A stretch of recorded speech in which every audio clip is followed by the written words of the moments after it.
Alam mo ba na ang mga OFW na talagang nakakaipon ng malaki, hindi dahil mas mataas ang sahod nila, kundi dahil alam nila ang tamang sistema sa pera? Kapag OFW ka, madaling matrap sa cycle na trabaho pero walang natitira.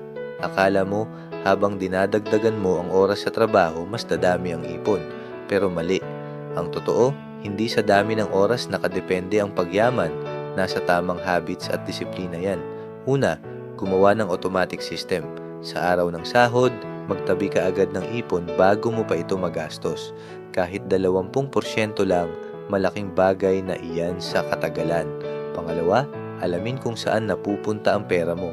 Yung maliliit na gastos, kape, online shopping, kung ano-ano, iyan ang unti-unting sumisira sa budget mo nang hindi mo namamalayan. Pangatlo, magkaroon ng malinaw na exit plan. Hindi ka habang buhay mag-a-abroad. Dapat alam mo kung kailan ka uuwi at may nakaabang na negosyo o investment para sa'yo. Tandaan mo, hindi ka nag-abroad para mag-survive lang. Nag-abroad ka para makaangat, para makabuo ng future na hindi mo na kailangang iwan ang pamilya mo ulit. Simulan mo ang tamang sistema ngayon.